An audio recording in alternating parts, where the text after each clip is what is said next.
Hi guys, today I will be reading Miss Nelson is Missing, written by James Marshall. The kids in room 207 were misbehaving again. Spitballs were stuck to the ceiling, paper planes whizzed through the air. They were the worst behaved class in the whole school. Now settle down, said Miss Nelson in a sweet voice, but the class would not settle down. They whispered and giggled. They squirmed and made faces. They were even rude during story hour. And they always refused to do their lessons.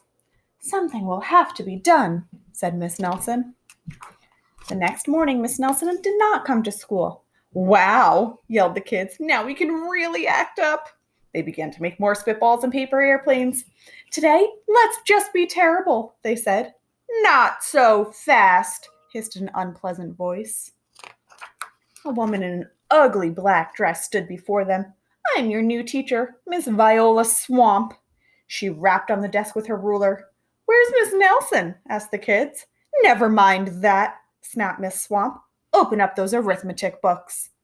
Miss Nelson's kids did as they were told. They could see that Miss Swamp was a real witch. She meant business. Right away, she put them to work, and she loaded them down with homework. We'll have no story hour today, said Miss Swamp. Keep your mouth shut, said Miss Swamp. Sit perfectly still, said Miss Swamp. And if you misbehave, you'll be sorry, said Miss Swamp. The kids in room 207 had never worked so hard. Days went by and there were no signs of Miss Nelson. The kids missed Miss Nelson. Maybe we should try to find her, they said. Some of them went to the police. Detective McSmog was assigned to the case. He listened to their story. He scratched his chin. He said. I think Miss Nelson is missing. Detective McSmog would not be much help. Other kids went to Miss Nelson's house. The shades were tightly drawn and no one answered the door. In fact, the only person they did see was the wicked Miss Viola Swamp coming up the street. If she sees us, she'll give us more homework. They got away just in time. Maybe something happened to Miss Nelson. Maybe she was gobbled up by a shark, said one of the kids. But that didn't seem likely. Maybe Miss Nelson went to Mars, said another kid. But that didn't seem likely either.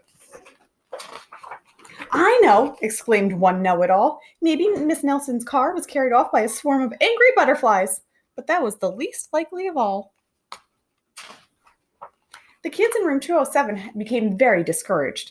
It seemed that Miss Nelson was never coming back, and they would be stuck with Miss Viola Swamp forever. They heard footsteps in the hall. Here comes the witch, they whispered. Hello, children, someone said in a sweet voice. It was Miss Nelson. Did you miss me? She asked. We certainly did, cried all the kids. Where were you? That's my little secret, said Miss Nelson. How about story hour? Oh, yes, cried the kids. Miss Nelson noticed that during story hour, no one was rude or silly. What brought about this lovely change? She asked. That's our little secret, said the kids. Back home, Miss Nelson took off her coat and hung it in the closet, right next to an ugly black dress. When it was time for bed, she sang a little song. I'll never tell, she said to herself with a smile. P.S. Detective McSmog is working on a new case. He is now looking for Miss Viola Swamp. The end.